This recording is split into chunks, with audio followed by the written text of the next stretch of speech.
Good morning, and welcome to Real Human Design Stories, where we share real-life stories of how human design has helped our guests know themselves on a deep, transformative level. Whether you're joining us here live during Sunday Story Hour in my Facebook group or catching this on your favorite podcast platform on Mondays, you'll be able to find all the details you need in the show notes or the Facebook comments. Human design helps us to differentiate between what is ours and what is conditioning. By knowing and trusting ourselves, we develop deeper, more honest relationships and unlock our true gifts.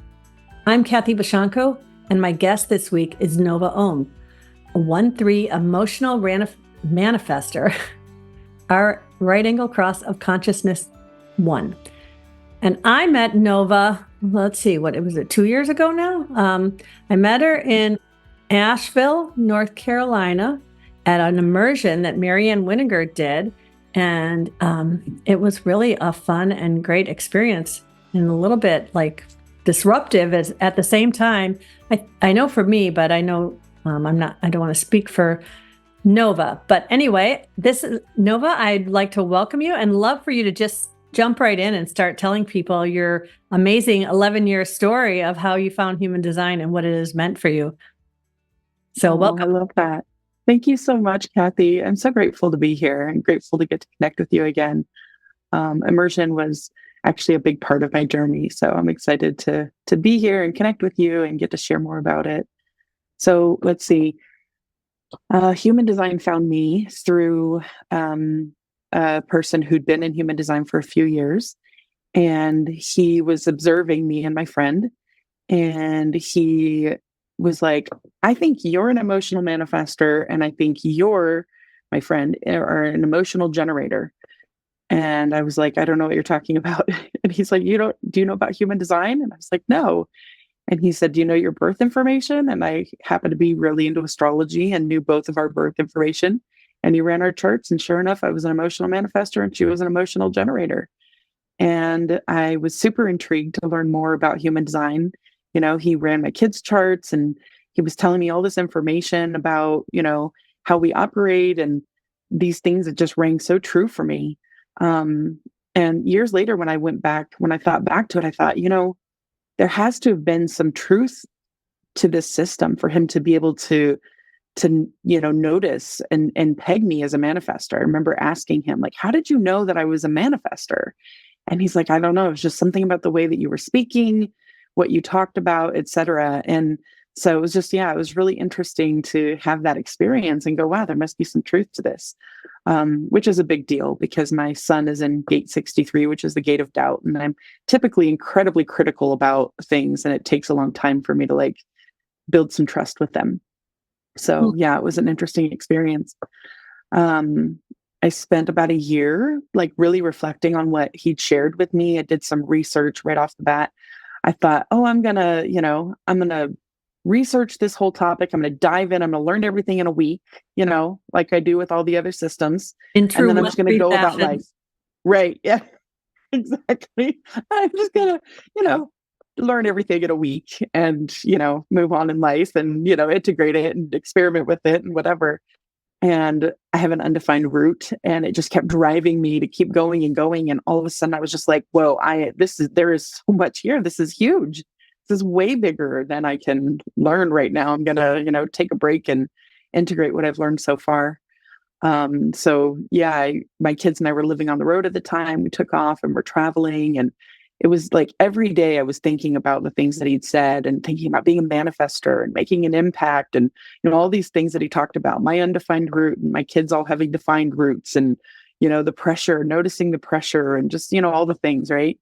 Mm-hmm. And after about a year, I was at an unschooling conference. So unschooling is a form of homeschooling. It was an unschooling conference. And a friend of mine there mentioned something about her human design. And I was like, oh my gosh, you know about human design? And she was like, wait, you know about human design? And so we just totally geeked out on human design for a while. I ended up going and staying with her for about a week at her house afterwards.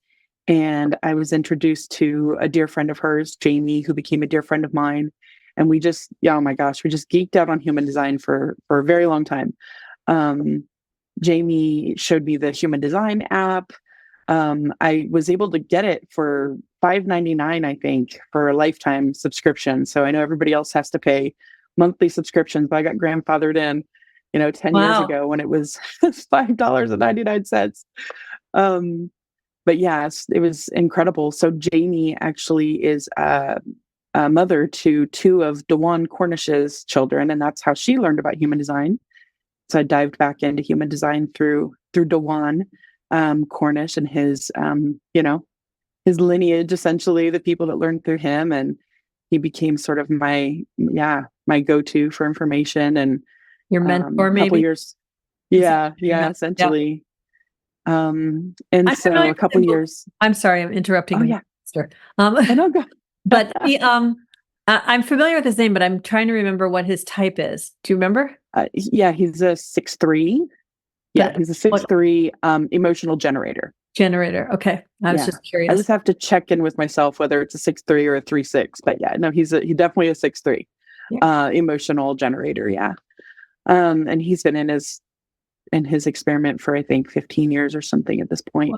Okay. So yeah, he's really amazing. So let's see. Yeah, I got to dive right in with some advanced information right off the bat. Experimented with, cognition and my kids and my determinations and just all the things, all the advanced stuff right off the bat there. And it was really, yeah, So it's been an I'd love to interesting back you up a time. little bit. Um, Yeah. so when you first found out that, oh wow, I am a manifestor, this person knew I was a manifestor, they felt it, they sensed it, whatever. Yeah. This is what it says a manifestor is. And some of the things it Mm, says about manifestors, if you're learning through, the most traditional lens, are like, okay, I have this closed and repelling aura, and I am, yeah. um, my signature emotion is anger. And Yeah. obviously peace is the signature emotion, the not self emotion is anger. But I'm wondering how that all felt to you. Did it feel empowering, or at first was there a little bit of Yeah. like, ew? No? Yeah. I'm so glad you asked. I didn't really catch in the beginning the stuff about being, having a closed repelling aura. Didn't really get into the whole anger thing.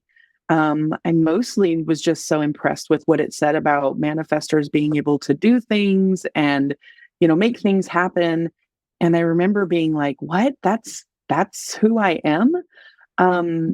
So when you look at my chart, the only conscious definition, which is what I'm aware of, is in my head in ajna. So I lived my life thinking that I was a mental projector, thinking that I needed Right. to ask, wait for invitation, all of that stuff, and really requiring that recognition and invitation.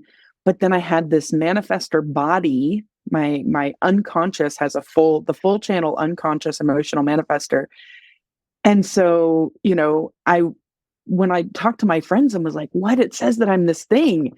And they're like, of course you are, Nova. Of course you are. You've done this and this and this. And I was like, oh my gosh, you're right. Whoa, there is this way that I don't even think about, that I operate, that I move, that I make, do these things and make these things happen and whatnot. So that was the biggest aha for me, was just really coming into awareness around this way that I was operating, that I wasn't really aware that I was operating, and allowing myself to really come into that and be that. My main focus was really on the centers. That's where I started, was I was just really intrigued with the centers and what the definition meant and the undefined, and, like really having a very somatic experience with it, like really feeling it in my body, noticing it, in action in my life. That's really where I started. And actually took a lot of, 2 or 3 years before I actually got on Facebook, and started interacting with other people around human design. I really was just in this sort of incubated space, with my connection with Dewan and them, learning information and having conversations. But mostly I just was in my own space and aura and experimenting with it for myself. Um, yeah, I don't even remember when I learned the dense repelling aura and the anger. There's this way that I will operate with human design, and I encourage the people that I work with to really sit with what resonates and allow the rest to come, you know, in its timing. That's what's worked for me. And I see that working for other people also. Um, yeah, let's see.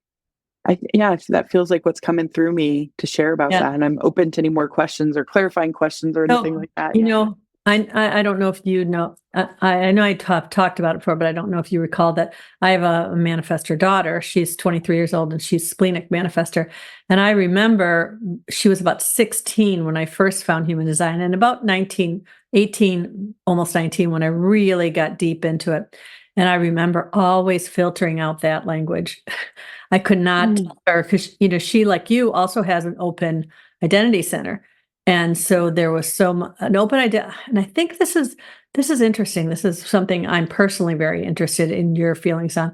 Open identity center, this closed, repelling is such an icky word, but this closed, like protective aura, right? That keeps out what doesn't need to come in, right? But it does feel almost repelling to people. And as a woman, especially, and for my daughter as a young woman with an open identity center, closed repelling aura, undefined sacral, and this, you know, she's splenic, you have a defined spleen. So you still have that real knowing of stuff.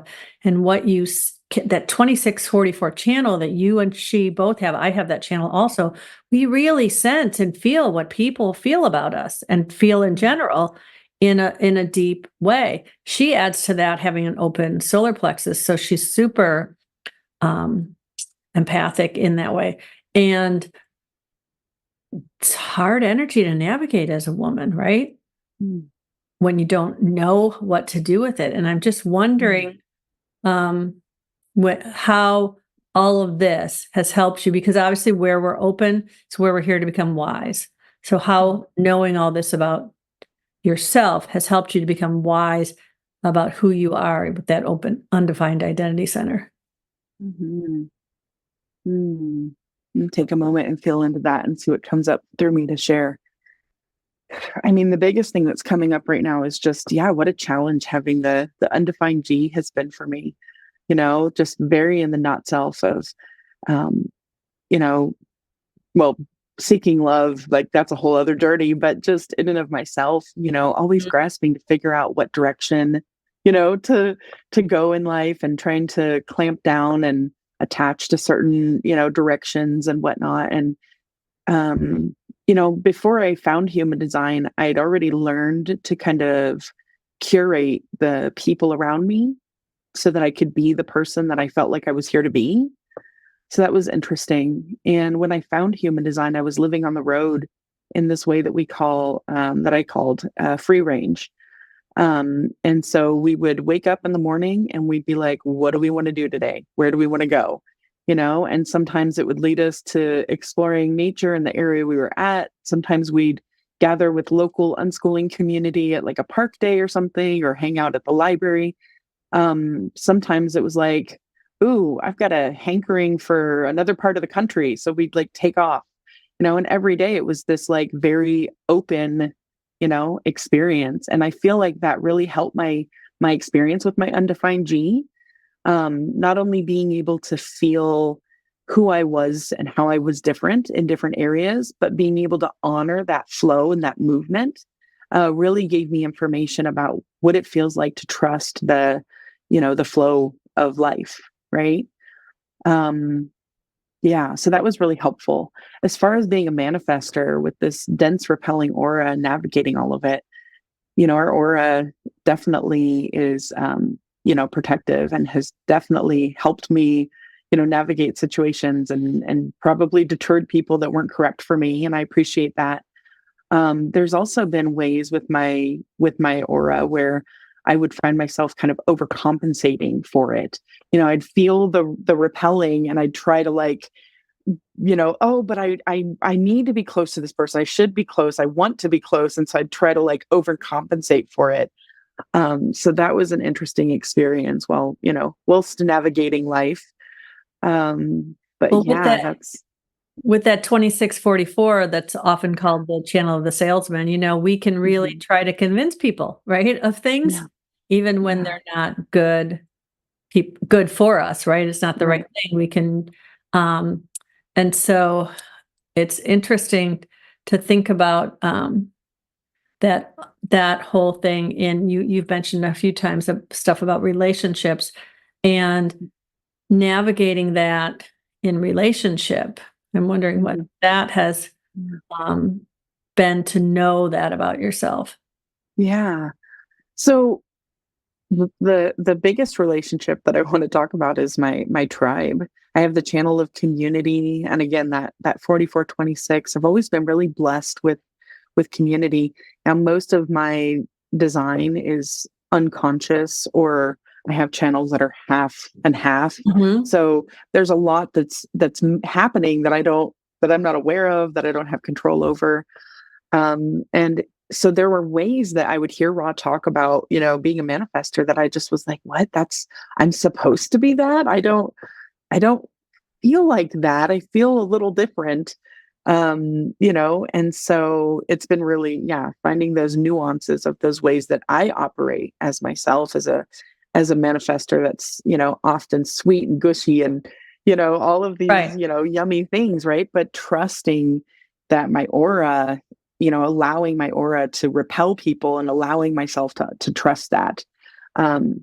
So the hardest one has been in romance, really trying to pull partners into my aura, operating, trying to be a generator, trying to be open and enveloping, in romance, and just not being that, and feeling like, yeah, a lot of, why am I having different experiences than other people in romance? What's wrong with me? Why, as a cross of consciousness, constantly trying to grow, and, personal development and all of this stuff, to get to some level where I would have this, relationship experience that I was seeing other people capable of having.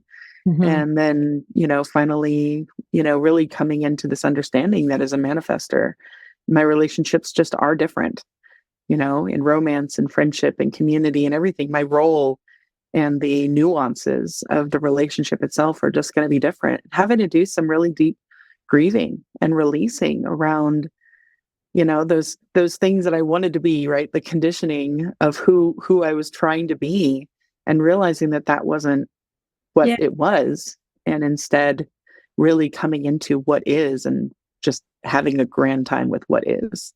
that was one of the most remarkable things about that immersion for me was to really, um, so we went to this, for those listening, we went to this immersion in Asheville in 2021, I think it was, right? Wasn't it fall of So 2021, true. like November?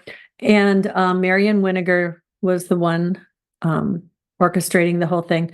And she did all these amazing experiments, in aura experiments, that were so profound, and I remember there was one point where she had us all, and I'm sure you'll remember this vividly, where she had us all in the room and she would have one person, a volunteer, would sit in the corner in a chair.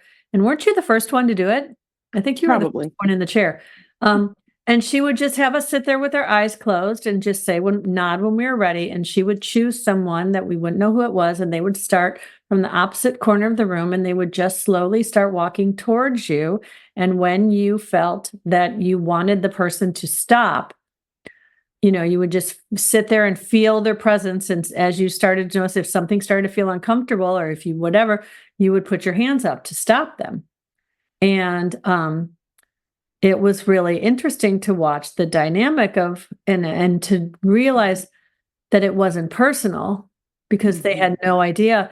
But yet at the same time, there is a part that's like, ooh, does my energy not feel good to people, right? But what I remember so profoundly was, and I'm forgetting her name, but there was another emotional manifestor woman there. Do you remember her name by chance? Not off the No. top of my head, but Okay. I know She's everything very, about her but her name right now. yes, very sweet woman. Um, And she was probably a little bit older than me, and she was walking up to me, and literally, like, Marianne stopped and said, "Well, unless you want her to get in the chair with you." But everybody else had, whenever a manifestor was coming, had put their hands up pretty early because they felt it. And that almost made me tear up when I let her get that close, because I realized, oh, well, I have a manifestor daughter. I love the feeling of her big energy coming towards me, right? It's not scary to me. It's love, right? And so I was very open to that. But to people who are not, they're used to being around these enveloping auras, right? This other kind of energy can feel very, I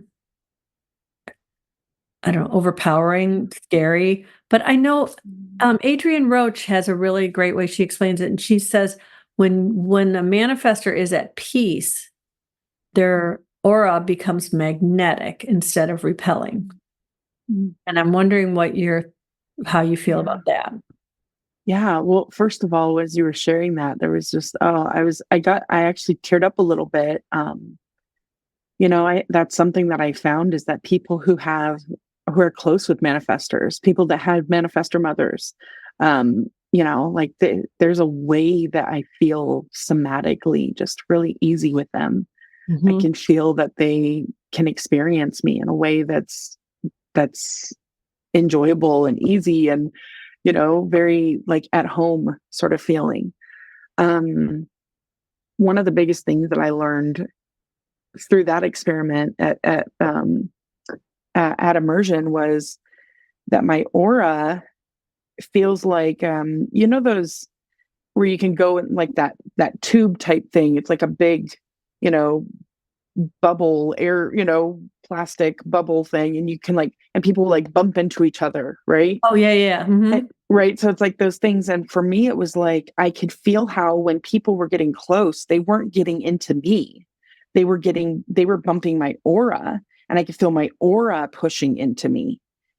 And it was a really interesting experience of understanding my aura in that way, like understanding how people aren't really getting in, other than people with gate 59, and they have the aura cutter, right? The aura, like, woo, Aura that busting, can right?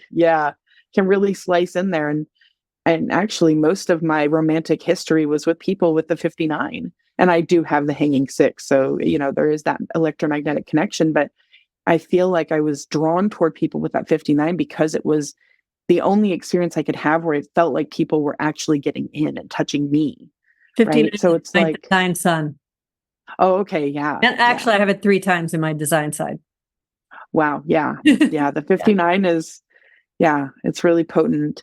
But yeah, so that was my experience with my aura, was the way that it keeps people out, right? And that when people are, feeling it, like it's bumping into me, not them coming and touching me. So it was a really profound experience. You know, Immersion for me was such a deeply somatic experience, because I'd spent so many years, 7 years at that point, I think, up in my mind about human design, even gathering community, local community to jam about human design. But so much of it was cerebral. And I didn't, after immersion, having the body experience of it, I was just like, I was so deep in my body that my mind was so quiet. And I was able to honor my body in these ways that I hadn't before. And it initiated a lot of new experiments for me. Um, in regards to being a manifestor and whatnot, based on my experience with Marianne. There was actually an incident that happened at one point at immersion, where I started to say something and Marianne said, and she shut it down. And this anger just flushed through my system. And I had never felt anger that powerful before. I had to get up and leave the room and go walk down the hallway, because I was just I was so angry. It was just a sensation of anger, you know. I don't know that I felt anger that potently before, and I feel like it was because of being in that container, that very clean container that just washed through me. And I had this whole experience, and I was just, letting the anger move its way through me. And I went outside and had a whole emotional process afterwards. And it felt like it dug up this old, these old stories and this old stuff, in my emotional center. It was really powerful. And I came back in and I thought, I felt compelled to share that with Marianne. And I was like, I had this experience and I got really angry. And she got so excited. She's like, oh, you did? She's like, I love manifestor anger. And I was like, what? Like, who says that? And she's like, I Right? love when Rob would get angry. And I was just like, oh my gosh, like what a sweet blessing that was of who she is, first of all, but also that experience as a manifester of somebody that was not afraid of the anger and how that transmuted this experience of my own anger, knowing that it isn't just automatic, that it's like a, resistance, whatever, that it could be something different, allowed me to be different with my own anger. So yeah, so there was that. Those were some really potent experiences that I had there. But coming back to your original question, let's see, trying to recall what it was now. I don't know if you even remember what it was. No. I felt like I was like building up to it, and now I'm like, Right? I guess it is what it is. Yeah. Oh, well, I had relayed the experience of, we started out talking about, the feeling of, when you're used to manifestor energy and how you can Oh yeah. accept that, and the big impact of a lot of these experiments. And I've often wanted to try to duplicate some of that type of thing and just kind of play with it on my own. And um, so I just had a squirrel moment where I just had an idea about something that I had to let go, but all of a sudden my brain's like, okay, come back. Um, so as far as the immersion, though, I mean, that for me was a really profound experience. And I noticed, I don't know if she's still on here, but I noticed mental projector Angela, my friend, who has become a really good friend of mine, by the way, was at that immersion with us as well. So, hi, Angela, if you're still there. Um, and so, but there were a lot of really great things that came from that. And for me, you were talking about earlier something you mentioned about your open root. And it was funny because I thought, wow, the world is really like wanting me to talk about this open root, defined root dynamic, because I just was commenting and interacting with a Facebook post on that. And my sister was just talking about, I have a new paid report I'm working on. And I asked her to look at, the first draft I've done of it. I sent her hers. And she's like, oh my God, the stuff I said about the open root. She's like, yes, this so resonates. And of the whole report, that's what really she was like. I mean, I know there were other stuff she liked too, but that was my feeling was, and I don't feel like in the beginning, maybe it's because I have a defined root, didn't really feel like that big a thing. It didn't really feel like anybody really talked about some of these other open centers the way they do. Everybody talks about the open sacral and they talk about the open solar plexus, and a little bit they talk about the open will. And the other stuff is just like afterthoughts, it feels like. But I think it's really profound. And you said this is where you kind of started with your experiment. When we really, like, even if we threw, and I'm not saying we should, but even if we threw type, strategy, and authority all out the window, if we understood the dynamics of our openness and our definition in interacting with other people, I don't know about you, but I think that would just like change the entire world. Yeah. Oh my gosh, it was so powerful. One of the things for me is my root, undefined root. My mom and I both share that. It's the only undefined center that we both have. And so for me, with my undefined root experience was, I would say, exasperated by the experience of her in the not self around her undefined root. And so my brother and I, who grew up with my mom, we're both manifestors. My brother's a 6-2 splenic manifestor, and then I'm a 1-3 emotional manifestor. And my mom and I, oh, go ahead. What was your mom? You said? I'm sorry, I was distracted by. Oh, she's a. Bye. Oh, no worries. My mom's a 1-3 emotional manifesting generator. Okay. So growing up with a mom that was so similar to me and being emotional, I really kind of took that trip with my mom a lot, rode her ride with her, right, for most of my life. My brother, on the other hand, very much did not. His spleen kicked in and was like, nope, nope, nope. He was a very strong, had very good boundaries around a lot of things. But for me, man, we rode that undefined route really hard. I can think back so much of my life experience around, her undefined route and me jumping on that train. And so having my own undefined route, it's been a really a really powerful experience to come back into correctness around it. And Took a really long time. Do you and your mom stay undefined together, or do you have an electromagnetic connection? We stay undefined.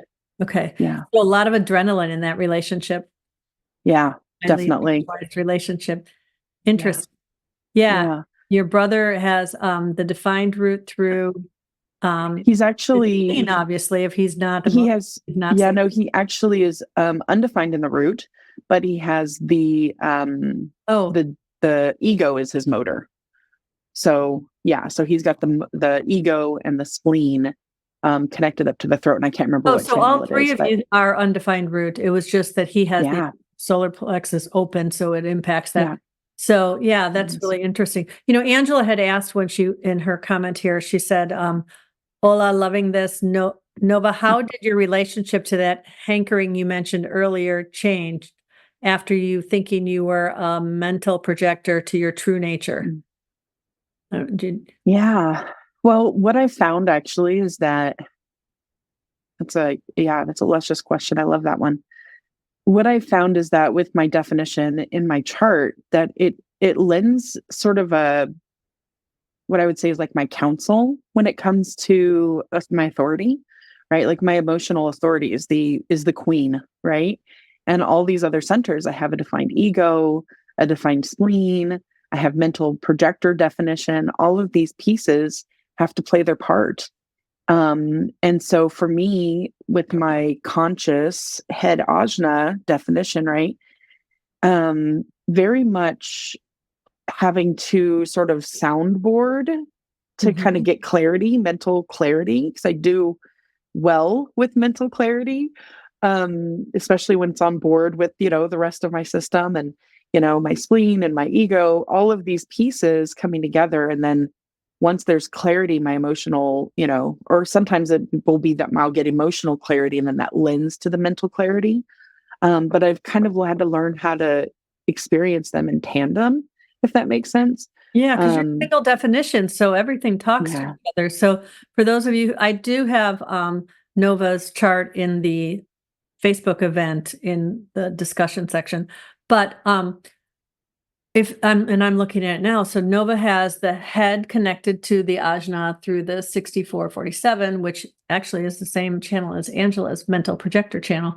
And then the 1156 on the other side from the ajna down to the throat, and then the 3536 to the solar plexus, and then the solar plexus connects to the like everything's Yeah. connected. Solar plexus connects to the will center through the 3740, and then the 2644 goes over to the spleen. So there's this, you know, like fluidity to everything to where, yeah, I could see where the mental process is completely connected and the instinctual process and the need for the will to be resourced, right? Through emotional clarity and all of that to come in because really,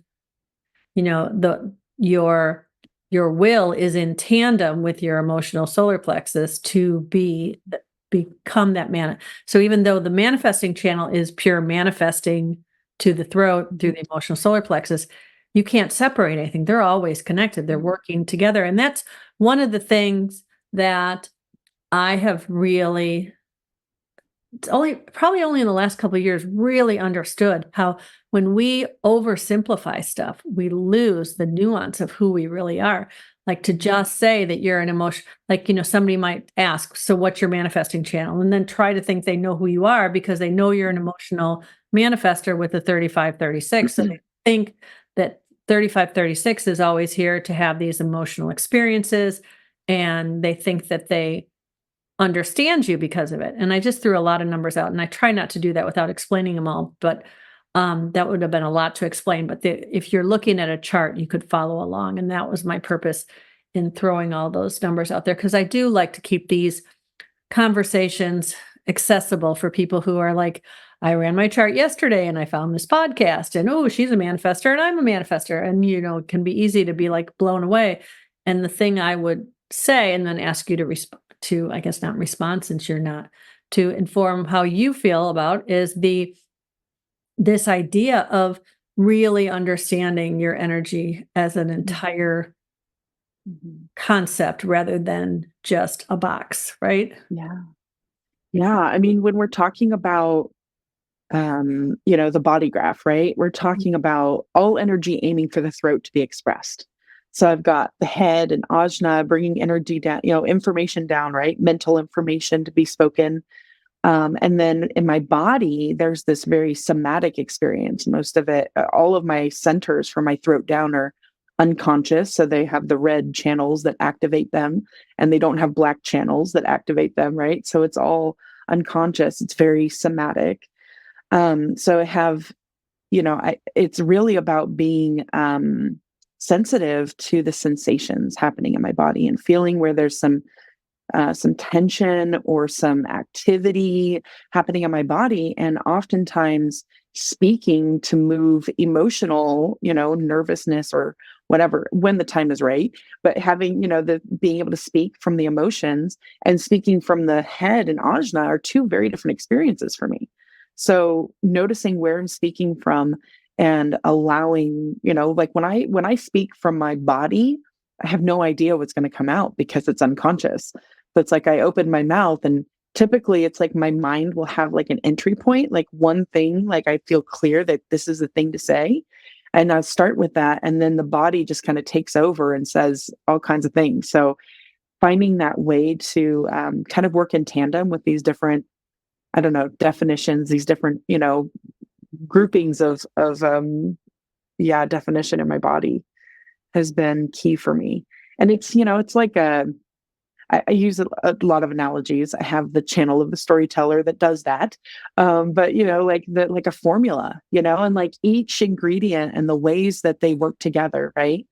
But there's also, I really love the analogy of like a symphony, and like each of our centers being like these instruments, and we're like cleaning them out, and we're, you know, like glossing them up and getting them all ready to be played, and we're training the player that's playing them. And then, as we're doing this, they all come together, and then they create this song, your song, this symphony that comes through you.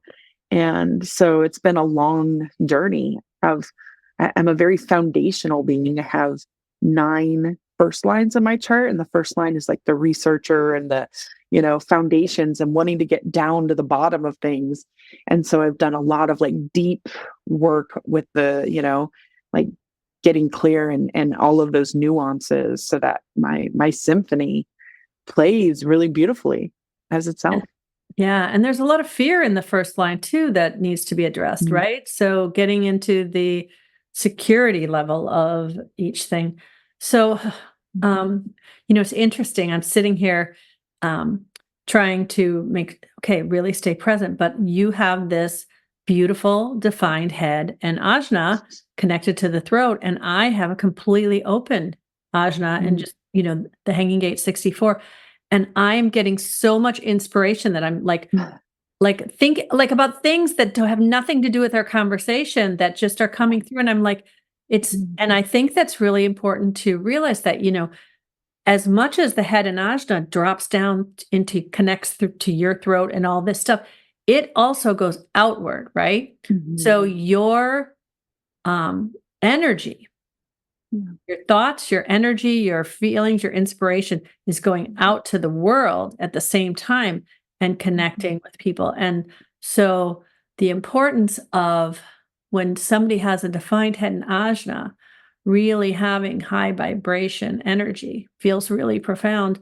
And, to where it can really impact, Mhm.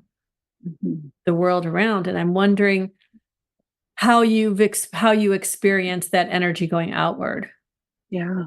I mean, again, as a cross of consciousness, like I've spent my Mhm. entire life in this, personal growth journey and, refining myself and my energy and, all of that. And I'm so grateful for human design because it really created the blueprint for me to really, really address all of these pieces of who I am and do the work, so to speak. Um, I spent a lot of years as a human design coach or life coach or whatnot, finding human design and learning about my design and knowing how I activate people and giving people the opportunity to process things in their system through being activated by my system. It's felt like a gift, as if I'm clear, if I'm correct in myself, and I can show up in these spaces, it can be really powerful and impactful for people to be able to, to move things through their body, and their system, the head and ajna also, and come into clarity, through my activations, activating them. It feels like, yeah, a blessing. So how, as you've gone through this process and you're feeling these things where you're knowing that things you just do, say, and be are activating people, and you Yeah. have this openness in you, um, how would you recommend to people that they can like sit with that kind of idea? Because it's really easy to think, oh, this person reacted this way, I should do something, I should be different, right? Mm, yeah. I mean, the biggest thing is, I look back over my entire life, and especially these last 11 years of awareness around all of this, is this, this concept of no choice, right? With Ra, the Ra, talks about, is this way that it's like, no matter what information we have, there's only so much we can do with it.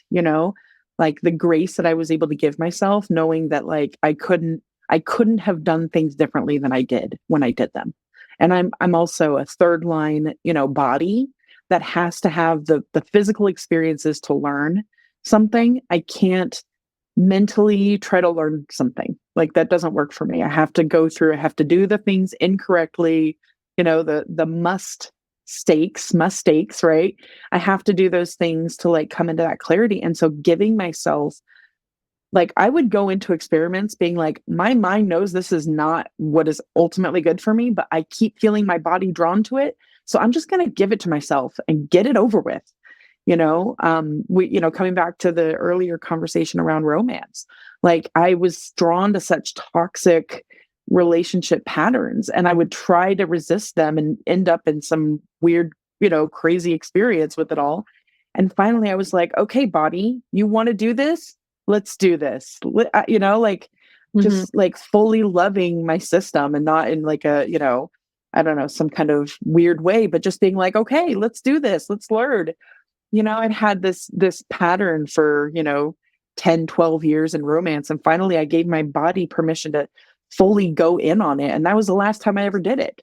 Like, my body has to learn in that way.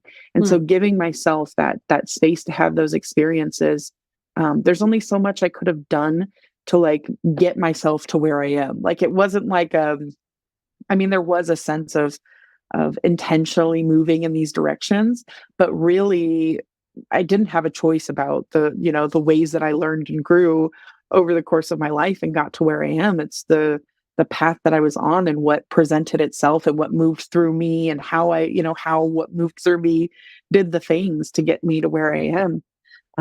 But the biggest piece that I found, that's been so helpful, is somatic integration, really.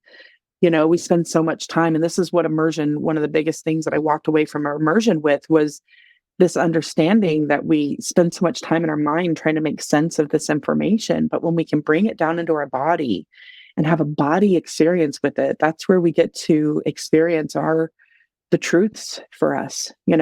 I've done a lot of, like, mental processing over the course of my life, and emotional processing, but somatic processing has been, has really shifted the vibration in my whole system.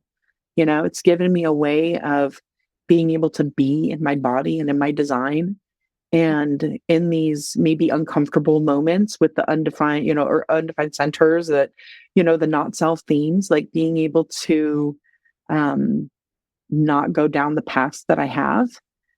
Because if I can, be in my nervous system and soothe and comfort my nervous system, and allow these things to drop down into my body, and empty the things that aren't here, for me, it's a much easier experience with people. So that relates very well to a comment here from Mary Hobson, who says, "As someone who has spent most of my life stuck in my head, I was working really hard to get into my body." She has 46 as her conscious earth.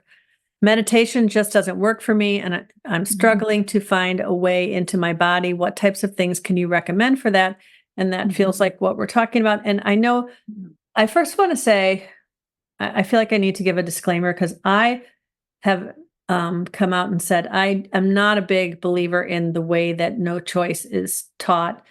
I do understand the idea of when we really trust ourselves, the choice is clear, but and that's a whole nother thing. But I just feel like whenever someone talks about no choice, I always feel like I need to say, in human design, like you said in the beginning, I think you were saying, take what resonates, focus on what resonates. That's never resonated with me. But I do believe that where you're going with the stuff with the somatic, I also would like you to just somatic is a term that until a few years ago, many of us had never heard of it. And now it's showing up everywhere. And so this idea of somatic human design, if you can expand on that a little bit and then maybe give a couple of examples for Mary or myself. I get in my head oftentimes, and I have learned how to just center myself and really think of that core channel. And so that's one of the things there's an exercise I do for that, but I'm wondering what you would recommend. Yeah. I mean, when it comes to somatic practices and techniques and whatnot, there's so many. I use tuning forks. This is a relatively new one for me. I have a friend, Natalie Collins, who introduced me to tuning forks. So this one vibrates at the frequency of the Schumann resonance, which is the Earth's resonance. And so when I'm feeling anxiousness and nervousness in my body, this is a weighted tuning fork, so it's a body one. And I'll just bring it into my body and it just like drops my system down. A lot of the somatic practices that I use have to do with the nervous system, like really noticing and growing awareness of the nervous system. I've used the term regulating my nervous system for, however long, until recently another manifestor was talking about regulation being sort of a term that implies like managing or forcing in some way, and that's not how they interface with their nervous system. And that really resonated with me. It's not so much about trying to wrangle it into something as much as it is about like just soothing it and calming it. And so when my nervous system is in a state of rest and peace, I know how to handle all of the things. And so doing things like body work, tuning forks, sometimes just being in my body and allowing my body to have the experience, as an emotional being, how many times I've just cried without it being a mental story about why I'm crying or what it means or whatever, but just allowing my body to move energy and whatever it needs to so that it can get back to, a homeostasis that feels like peace for me as a manifestor. I also want to just put in a plug for the retreats that me and my team are hosting. Somatic human design retreats. It's a container for people to be able to come and be in their bodies together. That's a practicum of human design, right? Like we learn all of this information and we come and we get to experience it with others in this container that allows us to drop down into our body and have a body experience that can change how we move about in life afterwards. That's what immersion did for me. That was the first, somatic human design experience I had was immersion. And, I reached out to Marianne after that and I was just like, I can't stop myself. Like my system is wanting to do or experimentation with people. And, I'd love your blessing if that feels correct to you that I can go and do this. And she, gave me her full blessing. So I did a lot of aura experimentation workshops with people, traveled, even out of the country to do aura experimentation with people in Mexico, and just lots of really amazing experiences. And then came back to understanding that there's more techniques even than just aura experimentation that can really give us information about our body and how much we carry in our bodies. Yeah. Yeah, there's something really profound about being in aura with other people who understand themselves as energy beings, right? Mm. It really is impactful. And, just being with other people who are, you know, more s- energetically aware, even if they're not human design people, is very impactful. But when you have people who understand themselves in that way, and that particular fall that we met in Asheville, I had just 2 months prior been to my first human design conference, and I've since been to a couple since and some other different things. And it's really always an impactful thing. But those experiments that we did, and some of them were fairly simple, but like the experiment where we just were all like, what were there? Maybe like 30 to somewhere around 30, some of us, right? Yeah, I And think we would so. all be in the room, and then she would say, "Okay, everybody with the defined root, leave." Right? And we'd all get up with the defined roots and we'd leave and go stand in the hallway for 5 minutes or so. And then we'd walk back in, and everybody in the room would be like, "Oh," they'd feel this impact, right? And and I'm sure, and they tried. I think people were supposed to stay a little bit further away and not interact, so that, because otherwise people would be having electromagnetic definition coming in and whatever. But the just general feeling of it was really profound. And at that experience, I was rooming with Kim Guillory, who has an undefined root, and I have a defined root. And after we did that day, the next morning, she's like, "Oh my God, that's what it is. It's your defined root." And I was like, "What?" She's like, "Every morning when you're like, should I wear these earrings or these earrings? Or should I, what do what time are you going down?" She says, I would be like, "Kathy, I don't know." She'd be like so pressured. And I'd think I'm just chatting, right? I'm like chatty Kathy. I'm like, "What time are you going to go down for breakfast?" And she would be like feeling like she had to, some kind of pressure on her to do the right thing. And it was really interesting. Once we had had that experience, then she was able to say, "Oh, this is just my root. This is her root. I don't have to actually do anything." Right? Yeah. So, Yeah, that was really powerful for me because all three of my kids have defined roots. And so I was just seeped in the soup of, defined root energy. And so for me, being able to get clear about what actually, they'd come in and they'd be like, "I'm so hungry." And I'm like, oh, I got to figure out how to feed them. And, I'd go into this panic about it. And it was just like, that's not what they're doing. Or they'd be excited. They'd be like, "Oh, I saw this toy and I really want it." And I'd be like, "Okay, hold on. What, give me some space. I need to like reset my system and then I'll make a decision about, what to do." And we did that experiment for a while. And yeah, just finding those ways to take that auric space so we can come back into ourselves because yeah, what the ways that we are influenced and impacted by other people's energy is profound. And that's what I loved about immersion was that it wasn't about people using words to describe what you feel, right? Like they're like the undefined root is, blah blah blah, right? It was like you're tuned into your system and all of the people with the defined root walk out of the door and you get to feel what that feels like in your body. And sometimes there's no words to describe it. At some point when everybody comes back in, we attempt to describe it and we get a sense of how we influence others and how other people feel with us. Um, and then the other one that was really profound to me that we did there was all the undefined people leaving the room and the defined people staying and being like, whoa, I didn't realize how much the energy got distorted by the undefined energy. It was like a wobble, wobble on that frequency. And when it left, it was like we could just like settle down and like let our bellies hang out and just like, oh, there's this ease and this way.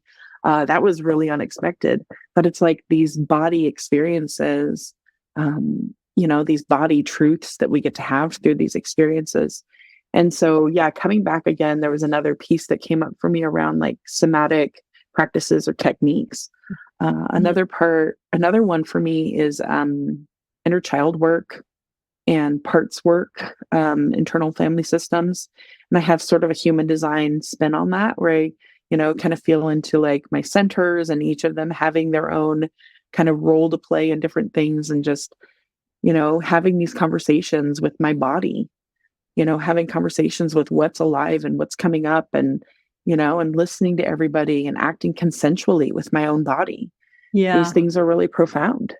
So going back to, there's two things I'd like you to define for Mhm. people if you feel comfortable answering. One is how would you explain somatic work? And then also Mhm. I'd love for you to explain you throughout the term inner family systems. Yeah. And I've heard, I'm vaguely familiar with that, but I'd love for you to explain what both of those Yeah. things are. Yeah. So somatic. Mm. To me, my understanding, and it's so funny because when I try to think of how long I've been doing somatic work, it's like, well, my whole life, but Right. like I didn't, Sure. so much of it was unconscious, right? So like trying to find the words for it. But it's really just like the focus on the body, like the matter inside the body, right? Um, It's like getting out of the story in the head and in the feelings in the mhm. body, right? Yeah. And also understanding that like the brain is also, it's matter, right? It's also a part of the system, the somatic experience. Um, but yeah, it's really about like coming inward and focusing on the body experience. And for me, noticing how sort of transmuting the body experience automatically shifts the mind experience. Then my mind isn't so, you know, trying to take over and trying to be the authority and trying to, figure so much out, because it's trusting that my body is has got this. Um so yeah, somatics, I feel like there's a focus on the body, but it ends up resulting in a really beautiful experience with the mind also. But yeah, the focus is on the body and kind of I would say processing and integrating all of the debris that we hold in our body. There's this book called The Body Keeps the Score, Great you book. know? Yeah. And so there's a lot of information in there around what we hold and carry in our body, and, what's passed down that we carry from our ancestors too. There's so much stuff that we can carry. And so as we're able to process these things that we've been storing and maybe didn't have the space or the time or the energy or the know-how to really like process it and integrate it into who we are and release the things that are not here for us. We just kind of gather a bunch of stuff up and we're walking around with all this stuff in us. And so somatic work to me has been this opportunity to really like go in and digest all of these particles of debris in my system, if that makes sense. Mhm. Um, Yeah, definitely. And so yeah. the family systems, Yeah. yeah, And I've heard of it and I've always meant to look into it. So I kind of understand it, but I'd love if you just gave a brief little. yeah, absolutely. So internal family systems is an understanding that we have these different parts inside of us, right? So we'll have an experience happen, and maybe we'll be like telling ourselves, "Oh, don't do this," or "You shouldn't feel like that." And then there's another part of us that's like having, its experience. And so kind of it's sort of like gathering, like listening for all of these voices, right? These parts of us, these pieces of us. And so we can have like the protector part of us, right? That's like wanting to keep us safe and wanting to not let this, you know, this primal part of us that just wants to go do this thing. And the protective part's like, no, don't do this. And then there's like a scared part that's like, afraid of what could happen, et cetera. Right. So we take each of these parts and we just like be with them. There's nothing to do with it. You're just having a conversation and getting to know them and asking them like what they need, or what, and it's really about interfacing with yourself consensually. So you're not trying to make any of these parts do anything. You're just really listening to them and allowing them to say their piece, and allowing whatever is going to come from it to come from it. But having these conversations with these parts of ourselves really enables us to honor ourselves in these ways and grow awareness about what's going on in situations, so that yeah, we can be with those parts. Yeah. One of the most transformative things that I think I have started doing in the last couple of years is when any kind of thing starts coming up, instead of trying to understand it, dismiss it, I just kind of sit with it um and don't even necessarily sit with it always, but just go, isn't that interesting? I'm feeling really nervous. Or isn't Yeah. that interesting? I'm feeling really scared, Yeah. and just let it go, Mhm. and not give it judgment, not try to create a story around it, Yeah. and that's been, and not, I'm still not perfect at it, obviously, because I'm a human and there are times where I still like give it a lot of energy. But so you mentioned retreats, but how else can people connect with you, Nova, if they want to work with you? Yeah, I mean, the biggest thing is my website, Somasync, SOMASYNC.org, somasync.org, um, /Nova. That's how you can find me. I don't have my own website anymore. Everything that I do is integrated through SomaSync. I am also on Mysterio, which is Adrienne Roach's platform for human design professionals. And I have some availability there to do, one-on-one sessions with people. But yeah, so I do some one-on-one sessions. My biggest passion right now is curating these retreats and containers for people to come have body experiences with human design and Awesome. connection with others. Yeah, I know you just had one. Is there one on the books right now, or are you just planning? Yeah. So we did the one in Austin, was in March. We have the Manifestor Women Retreat next month. And then we have one that we're doing in Ashland, Oregon, where I live, in the fall, probably August. We're still waiting on dates and availability and whatnot. So Yeah. So that's really cool. So every week we share stories of how my guests have come to understand themselves in a more loving and empowering way through the lens of human design. How you think and speak about yourself matters. Human design can show you the reframe of not only your own story, but the story you tell yourself about your relationships. If you're ready to start living a better story, I'd love to help guide you through the process of fully embodying who you came here to be. I invite you to follow Real Human Design Stories on YouTube or your favorite podcast platform, and would love so much if you could take a moment and give me a 5-star review if that feels aligned. To work with me directly, you can set up a free discovery call and run your free chart at kathybashanko.com. Thanks so much, Nova. It's such my pleasure.